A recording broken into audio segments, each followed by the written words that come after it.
নমস্কার, নিউজ নাওয়ের পর্দায় বাংলা সংবাদে আপনাদের সকলকে স্বাগত। এই মুহূর্তে আপনাদের সঙ্গে রয়েছে আমি পাপড়ি। চোখ রাখছি আজকের বিস্তারিত সংবাদে।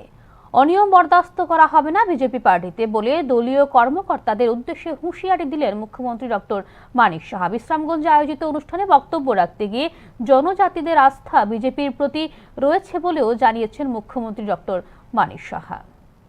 প্রধানমন্ত্রী নরেন্দ্র মোদীর রেডিও কার্যক্রম মন কি বাত অনুষ্ঠানে অংশ নিতে রবিবার বিশ্রামগঞ্জ সফরে যান মুখ্যমন্ত্রী ডাক্তার মানিক সাহা। ত্রিপুরা উপজাতি স্বশাসিত জেলা পরিষদের আসন্ন নির্বাচনকে সামনে রেখে দলীয় কর্মকর্তাদের উদ্দেশ্যে বক্তব্য রাখেন মুখ্যমন্ত্রী। জনজাতিরা বুঝতে পারছে বিজেপি ছাড়া ভরসা করার মতো আর কেউ নেই বলে এদিন জানিয়েছেন মুখ্যমন্ত্রী। বক্তব্য রাখতে গিয়ে সাম্প্রদায়িক ষড়যন্ত্রকারীদের থেকে সতর্ক থাকার আহ্বানও রেখেছেন মুখ্যমন্ত্রী। জিনিস থেকে দূরে থাকবেন, সেটা হচ্ছে যে এই যে একটা সাম্প্রদায়িক সুরসুরি যে দেওয়ার চেষ্টা করে তার থেকে দূরে থাকবেন। এটা খুব ইজি, কিন্তু যে কোনো জায়গার মধ্যে যা খুশি এর মাধ্যমে কিছু করে নিতে পারে। এটার থেকে দূরে থাকবেন, এতে করে ডেভেলপমেন্ট। আমি জানি অনেকে ভয় দেখায়, যাবে না, এই হয়ে যাবে। জনজাতিরা এখন বুঝতে পারছে যে ভারতীয় জনতা পার্টি ছাড়া, এই ন্যাশনাল পার্টি ছাড়া জনজাতিদের উন্নয়ন কেউ করবে না। বাকি যার যার বেস্টেড ইন্টারেস্টে এগুলো করে। এখন বোঝার সময় এসছে, আমরা সবাই একসাথে থাকতে চাই। বাকি আমি দেব, আমরা দেব, আমাদের ডাবল ইঞ্জিনের সরকার দেব, আর একজন মাঝখানে এসে ঢুকে বলবে আমি করেছি, তাহলে আমি কেন আমরা করব না? আরেকজনকে আমি কেন বলবো ওর থ্রুতে হয়েছে? ডাইরেক্টলি আমরা করব, ডাইরেক্টলি আমরা জনজাতিদের উন্নয়ন করবো। যা দাবি দাওয়া আছে, যা দাবি দেওয়া আছে, সব দাবি দেওয়া ফুলফিল হবে, এতটুকু আমি বলতে পারি। এবং সেটা আমাদের সরকার এডিসিতে আসুক, আপনারা দেখবেন সব কিছু হবে। শুধু তাই না, তার উপর থেকেও হবে। দলীয় শৃঙ্খলা এবং বিশ্বাসযোগ্যতা নিয়ে কর্মকর্তাদের হুঁশিয়ারও করেছেন মুখ্যমন্ত্রী ডাক্তার মানিক সাহা। বিজেপি পার্টিতে কোনো ধরনের অনিয়ম বেনিয়ম বরদাস্ত করা হবে না, দলীয় ভাবমূর্তিও কোনোভাবেই নষ্ট হতে দেওয়া হবে না বলেও এদিন স্পষ্ট ভাষায় জানিয়ে দিয়েছেন মুখ্যমন্ত্রী। আমি এখনো আজকের এই প্ল্যাটফর্ম থেকে আমি বলবো, যারা এখনো সময় আছে, যারা ভারতীয় জনতা পার্টিকে বুঝার তাড়াতাড়ি বুঝে নাও।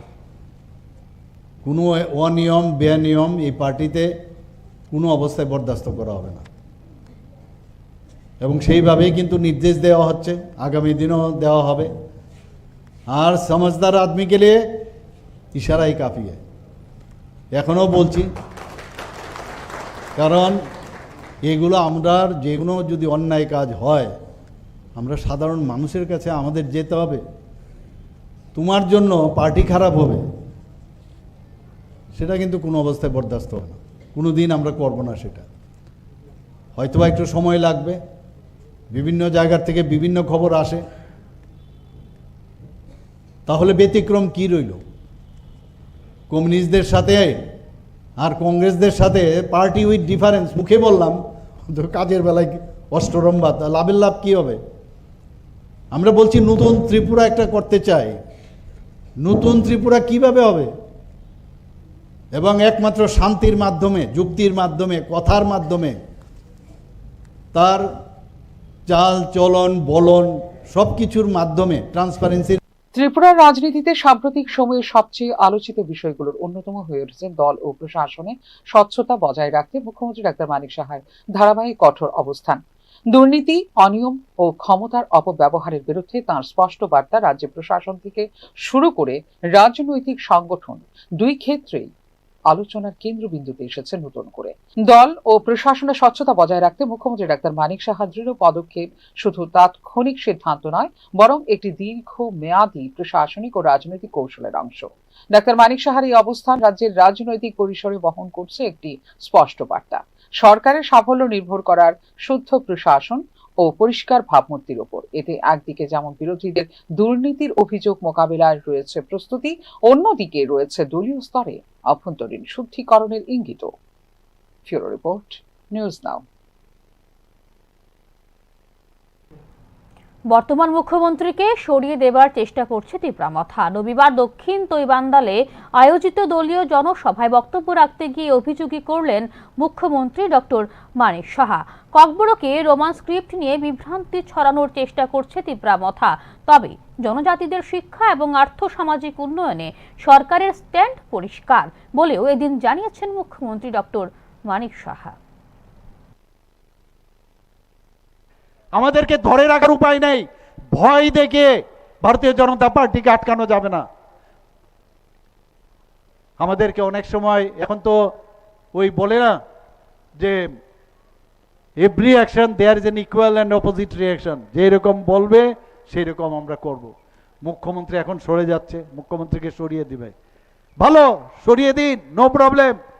কিন্তু ওই সাম্প্রদায়িক সুরসুরি লোক চলে যাচ্ছে, হাঁটছে না, থাকছে না, ধরে রাখতে হবে। আগে আমার কাছে ডেপুটেশন দিতে এসেছিলেন, ডেপুটেশন দিতে এসে বলছেন কি ব্যাপার, 5-6 দিন ধরে আমার সাথে। আমি বললাম ঠিক আছে, আসুক, দেখা করুক, নো প্রবলেম, আমি সবসময় সম্মান করি। আসার পরে আমাকে বললেন যে এরকম। তো এর মধ্যে আগে যে স্ক্রিপ্ট ছিল রুমানের সাথে আবার আরেকটা ঢুকিয়ে দিয়েছে। আমি বললাম আবার কবে আরেকটা ঢুকাবে? এইভাবে ঢুকিয়ে ঢুকিয়ে আর কতজনকে আটকাতে পারবে না তোমরা? যাই হোক, ওনাদের সাথে ভালোভাবে কথা বলেছি। বাইরে গিয়ে বলছে মুখ্যমন্ত্রী রাজি আছে, মুখ্যমন্ত্রী খুব ভালো, খুব ভালো, মানে আমার সাথে দেখা করা। বাইরে গিয়ে বলছে, আমাকে অনেক সাংবাদিক বন্ধুরা জিজ্ঞেস করছেন এটা কি। আমি বললাম সৌজন্যতার সাথে জন্য আমি দেখা করেছি, এর অর্থ ওই না। We stand by our original statement. কোনো অবস্থায় আমাদের কেন্দ্রের নেতৃত্ব কোনো অবস্থায় রোমান স্ক্রিপ্টকে মান্যতা দেয় না। যত বড় আন্দোলনই হোক তাতে কোনো লাভের লাভ হবে না। আমরা চাই ইন্ডিজিনাস দেবনাগরীবাদ, বাংলাবাদ, ভারতবর্ষের যে কোনো, যদি মনে করো যে কোনো স্ক্রিপ্ট রাজি না, তামিলনাড়ু একবার বলেছিলেন যে রাজি আছে, এখন আবার পিছিয়ে হটে গেছে। আমি বললাম নো প্রবলেম, তাহলে ইন্ডিজিনাস নিজেদের করো, আগামী দিন next generation. Otherwise next generation কি হবে?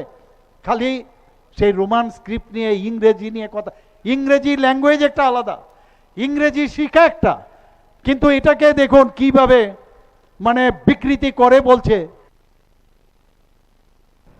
সিপাহীজলা জেলার জনজাতি অংশে সমাজপতিদের সঙ্গে মতবিনিময় করলেন মুখ্যমন্ত্রী ডক্টর মানিক সাহা।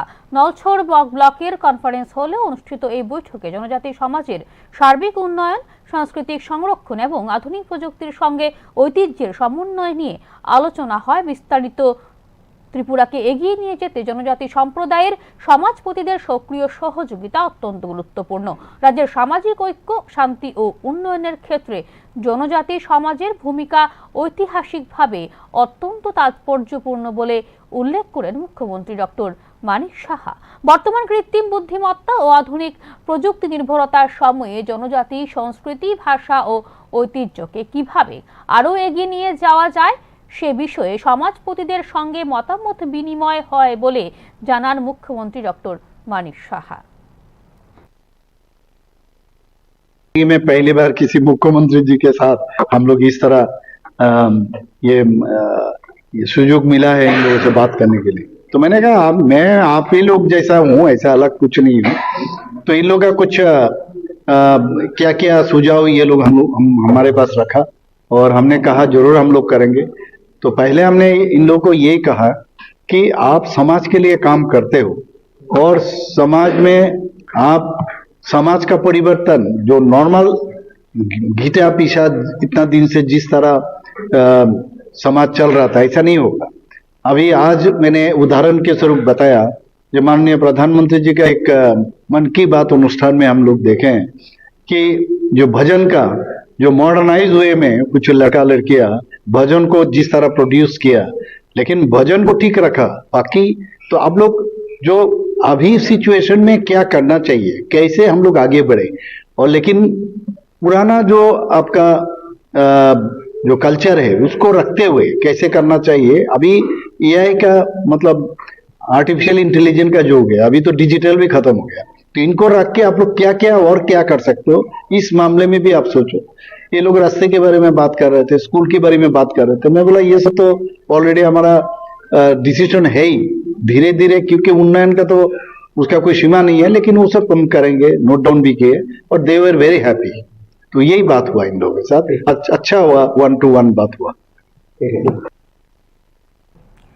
ত্রিপুরার পর্যটন মানচিত্রের সূচনা হলো নতুন দিগন্তের। ডুম্বুরের নারকেলকুঞ্জে মাতাবাড়ি ট্যুরিজম সার্কিট প্রকল্পের শিলান্যাস করে রাজ্যের সাংস্কৃতিক, আধ্যাত্মিক ও পরিবেশ পর্যটনকে এক সূত্রে গাঁথার নেওয়া হলো উদ্যোগ। প্রায় 450 কোটি টাকার এই প্রকল্পের মধ্য দিয়ে ত্রিপুরাকে একটি সমন্বিত পর্যটন গন্তব্য হিসেবে গড়ে তোলার লক্ষ্য নেওয়া হয়েছে বলে জানিয়েছেন কেন্দ্রীয় ডোনার মন্ত্রী জ্যোতিরাদিত্য সিন্ধিয়া।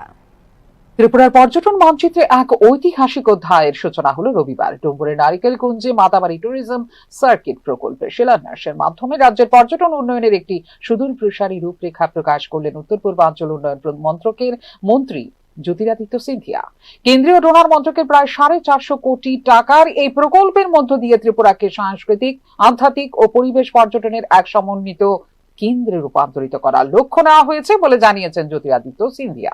এই উদ্যোগকে প্রধানমন্ত্রী নরেন্দ্র মোদীর উত্তর পূর্ব ভারতকে একটি বৈশ্বিক পর্যটন গন্তব্য হিসেবে গড়ে তোলার দৃষ্টিভঙ্গির বাস্তব রূপ বলেই মনে করছেন পর্যটন বিশেষজ্ঞরা।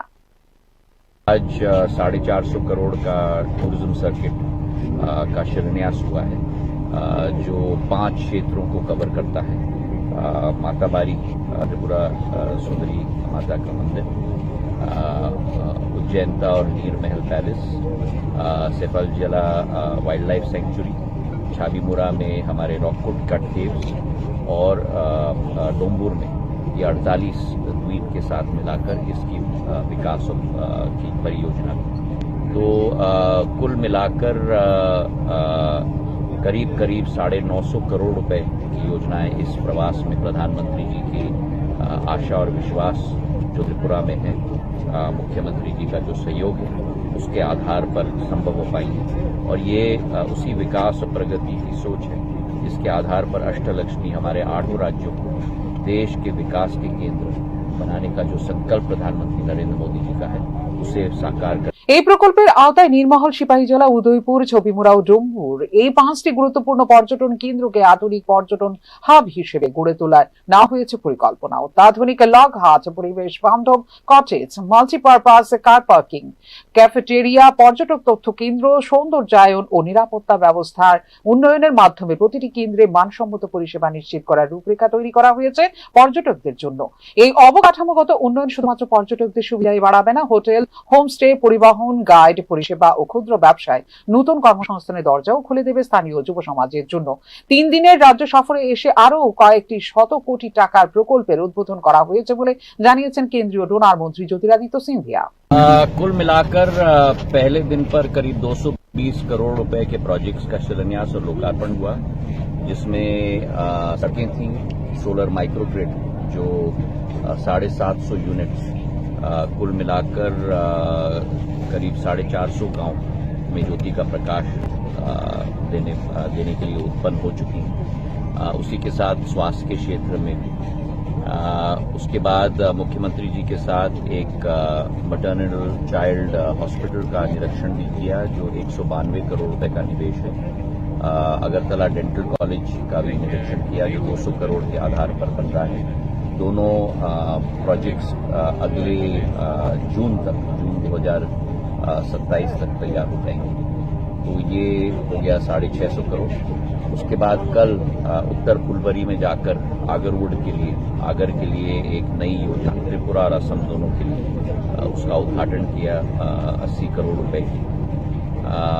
तो ये हो गया 500 करोड़। মাতাবাড়ি ট্যুরিজম সার্কিট একটি পরিকল্পিত 4 রাত ও 5 দিনের ভ্রমণ পথ। এতে আগরতলা থেকে যাত্রা শুরু করে নীরমহলের হ্রদ, প্রাসাদ, সিপাহীজলার বন ও উদ্ভিদ বৈচিত্র্য, উদয়পুরের ত্রিপুরা সুন্দরী মন্দির, ছবিমুড়ার পাহাড়, খোদাই শিল্প এবং ডুম্বুর হ্রদের নৌবিহার অর্থাৎ এক সুতোয় গাঁথা হয়েছে সবকিছুকে। এই ধরনের সার্কিট ভিত্তিক পর্যটন মডেল আন্তর্জাতিক পর্যটকদের কাছে অত্যন্ত গ্রহণযোগ্য। ফলে ধীরে ধীরে একক গন্তব্যের বদলে একটি কমপ্লিট ট্রাভেল এক্সপিরিয়েন্স হিসেবে নিজেদের তুলে ধরতে পারবে ত্রিপুরা। এই প্রকল্পের অন্যতম গুরুত্বপূর্ণ দিক হলো ঐতিহ্য সংরক্ষণ ও পরিবেশগত ভারসাম্য। বিশ্লেষকদের মতে এই ভারসাম্য রক্ষা করতে না পারলে প্রাকৃতিক সম্পদ ক্ষতিগ্রস্ত হওয়ার ঝুঁকি থেকে যাবে পর্যটনের চাপে। ফলে প্রকল্প বাস্তবায়নের ক্ষেত্রে স্বচ্ছতা, পরিবেশ সমীক্ষা ও স্থানীয় মানুষের অংশগ্রহণ অত্যন্ত গুরুত্বপূর্ণ। এই সার্কিট কার্যকর হলে ত্রিপুরার অর্থনীতিতে পড়বে বহুমুখী প্রভাব। প্রত্যক্ষভাবে নির্মাণ, পরিষেবা ও পর্যটন শিল্পে বাড়বে কর্মসংস্থান। পরোক্ষভাবে উপকৃত হবে হস্তশিল্প, কৃষিভিত্তিক পণ্য, স্থানীয় সংস্কৃতি ও খাদ্য শিল্প। এর মাধ্যমে পর্যটনের সুফল পৌঁছানোর সম্ভাবনা তৈরি হবে গ্রামীণ অর্থনীতিতেও। মাতাবাড়ি ট্যুরিজম সার্কিটটি কেবল একটি পর্যটন প্রকল্প নয়, এটি হলো অনেকটা ত্রিপুরার পরিচয় নির্মাণের একটি বৃহত্তর প্রচেষ্টা। সফল বাস্তবায়নের মাধ্যমে এই প্রকল্প যদি অবকাঠামো উন্নয়ন, ঐতিহ্য সংরক্ষণ ও পরিবেশ সুরক্ষার মধ্যে ভারসাম্য রক্ষা করতে পারে, তবে আগামী দিনে উত্তর পূর্ব ভারতের অন্যতম প্রধান পর্যটন গন্তব্য হিসেবে প্রতিষ্ঠা পাবে Tripura. Bureau report, News Now. Jal Jeevan mission প্রকল্পের আওতায় পাম্প মেশিন বসানো হলেও পানীয় জল মিলছে না পশ্চিম কাঞ্চনমালায় বসবাসরত পরিবারগুলিতে। নিম্নমানের পাইপ বসিয়ে কাজের কারচুপির অভিযোগ তুলেছেন স্থানীয়রা। সমস্যার কথা জানালেও নড়ছে না সংশ্লিষ্ট দপ্তর, এমনই অভিযোগ ভুক্তভোগীদের। কেন্দ্রীয় সরকারের উচ্চাকাঙ্ক্ষী জল জীবন মিশন প্রকল্পের মূল লক্ষ্য প্রতি ঘরে পানীয় জল। বাস্তবে কতটা কার্যকর হচ্ছে তারই গুরুতর প্রশ্ন উঠল পশ্চিম কাঞ্চনমালায়। এসবি স্কুল সংলগ্ন এলাকায় কয়েক বছর আগে বসানো পাম্প মেশিন চালু থাকলেও পানীয় জল থেকে বঞ্চিত এলাকার পরিবারগুলো। এই বৈপরীত্যই প্রকল্প বাস্তবায়নে স্বচ্ছতা ও গুণগত মান নিয়ে বিতর্ক উস্কে দিয়েছে নতুন করে। জল জীবন মিশনের আওতায় সরকারি গ্রামীণ ও আধা শহরাঞ্চলে নিরাপদ পানীয় জল পৌঁছে দিতে বিপুল অর্থ বরাদ্দ করেছে। পশ্চিম কাঞ্চনমালাতেও সেই উদ্দেশ্যেই পাইপলাইন ও পাম্প মেশিন বসানো হয়, কিন্তু এলাকাবাসীদের অভিযোগ শুরু থেকে নিম্নমানের পাইপ ব্যবহার কাজ করা হয়েছে। ফলস্বরূপ সামান্য জল চাপ বাড়লেই বিভিন্ন জায়গায় পাইপ ফেটে যাচ্ছে। এতে একদিকে জল অপচয় হচ্ছে, অন্যদিকে নিয়মিত জল পাচ্ছে না পরিবারগুলো। জল পাই না, জল অনেক কষ্ট চলে, কিন্তু এই জল সমস্যা অনেকদিন যে পাইপ দিছে, পাইপ খুব লিক বা দিনমজুরি পাইপ আছে ঠিক করে কালকে জায়গা যে করে দিয়েছে, এক দিনমজুরি পাইপ দিছে এবং সরকার টাকা আসছে ঠিক এই হিসেবে কাজ পাইপের সম্পূর্ণ কাজ পাইপ দিছে না। এই সমস্যা আমরা 2 মিনিট চালায়, দিন পরে এদিক ফাটে ওদিক থেকে ফাটে জায়গা জলের সমস্যা আমাদের প্রায় অনেক পরিবারই জল পায় না। এই সব বাড়িতেই এই অবস্থা। কয়দিন ধরে এই জলের সমস্যা হয়েছে? মেশিন বয় প্রায় অনেক 3 মাস, 4 মাস, 2 মাস এরকম চলছে। কোন জায়গাতে বসে মেশিনটা? পশ্চিম কাঞ্চনমালা। এই মেশিনটা কবে বয়েছে? বুঝেছে 2-3 মাস চলে। ভুক্তভোগীদের দাবি, সরকারি অর্থ বরাদ্দ হলেও কাজের মান ছিল অত্যন্ত দুর্বল। ঠিকাদারি ব্যবস্থার উপর নজরদারি ঘাটতি ও স্পষ্ট প্রকল্প চলাকালীন পর্যাপ্ত টেকনিক্যাল সুপারভিশন ছিল কিনা, বিল পাসের আগে কাজের মান যাচাই করা হয়েছিল কিনা, এখন প্রশাসনের সামনে বড় হয়ে উঠেছে এই প্রশ্নগুলো। এলাকাবাসীদের বক্তব্য অনুযায়ী একাধিকবার DWS দপ্তরের আধিকারিকদের জানানো হলেও স্থায়ী সমাধানে নেই কোনো কার্যকর উদ্যোগ। কি কারণে পাইতে জায়গা দিনমজুরি ভাব দিয়েছে। এই এলাকাটার নাম কি? পশ্চিম কাঞ্চনমালা। এখন কি চাইতেছেন আপনারা? তো জলের সমস্যাটা, জল আমরা চাই জল পাইপগুলো ঠিক করে নতুন করে মেরামত করে তো আবার সবাই জল খাইব। আপনার নাম? মজুমদার। পানীয় জল শুধুমাত্র একটি পরিষেবা নয়, এটি মৌলিক অধিকার ও জনস্বাস্থ্যের সঙ্গে সরাসরি যুক্ত। জল না পেয়ে বহু পরিবারকে অন্য এলাকা থেকে জল সংগ্রহ করতে হচ্ছে, যা সময়, শ্রম ও স্বাস্থ্য ঝুঁকি 3 দিক থেকে সমস্যাজনক। বিশেষত শিশু, বৃদ্ধ ও অসুস্থদের ক্ষেত্রে এর প্রভাব আরো গভীর। পশ্চিম কাঞ্চনমালার ঘটনা আবারও প্রমাণ করছে প্রকল্প ঘোষণায় যথেষ্ট নয়, স্বচ্ছ বাস্তবায়ন ও নিয়মিত নজরদারি উন্নয়নের আসল মাপকাঠি। জল জীবন মিশনের মতো গুরুত্বপূর্ণ প্রকল্প যদি বাস্তবে মানুষের তৃষ্ণা মেটাতে ব্যর্থ হয়, তবে তা শুধু প্রশাসনিক ব্যর্থতা নয়, বিবেচিত হবে জনস্বার্থের প্রতি চরম অবহেলা বলেই। ফিউরো রিপোর্ট, নিউজ নাও। শাসক দলের অভিযুক্তরা গ্রেপ্তারের পর মুহূর্তে মুক্ত হয়ে যাচ্ছেন এবং পরবর্তী সময়ে ফিরে আসেন স্বমহিমায়। বরজলা বিধানসভা কেন্দ্রের বিজেপি মণ্ডল সভাপতি রাজীব সাহার গ্রেপ্তারের প্রতিক্রিয়ায় এরকমটাই জানালো ত্রিপুরা প্রদেশ কংগ্রেস। বরজলার মতো বিভিন্ন মণ্ডলে খুন, অর্থজনিত কোন্দল, দুর্নীতি মাত্রাতিরিক্ত বৃদ্ধি পেয়েছে বলে অভিযোগ করে ত্রিপুরা প্রদেশ কংগ্রেস।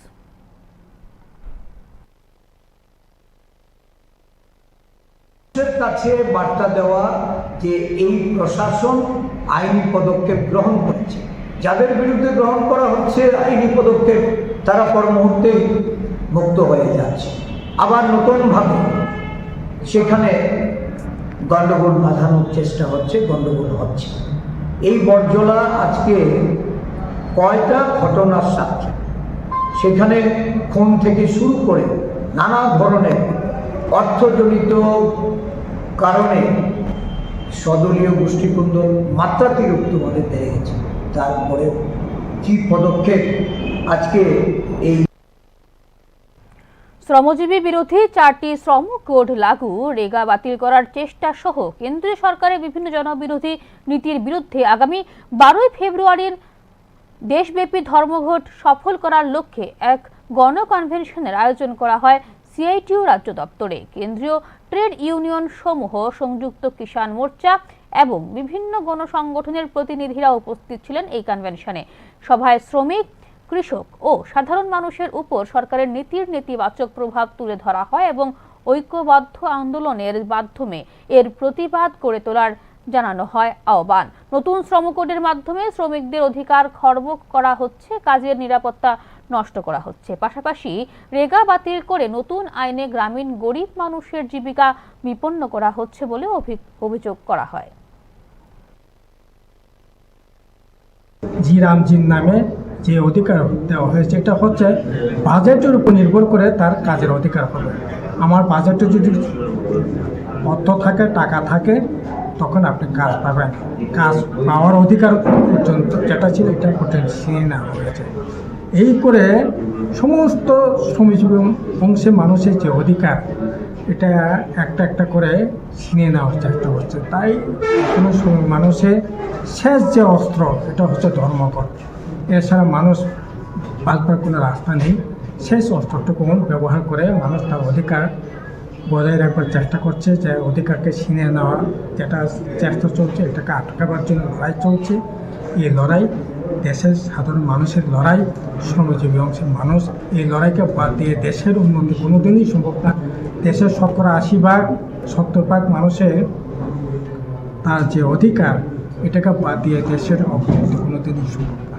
তার জন্য এই ধর্মঘট অত্যন্ত জরুরি। এই সময়টার মধ্যে শ্রমজীবী অংশের মানুষ, কৃষিজীবী অংশের মানুষ বেঁচে থাকতে গেলে পরে এই অধিকারটাকেই হাতের করে বেঁচে থাকতে হবে। এখনকার মতো সংবাদ এই পর্যন্ত। চোখ রাখুন নিউজ নয়ের পর্দায়। নমস্কার।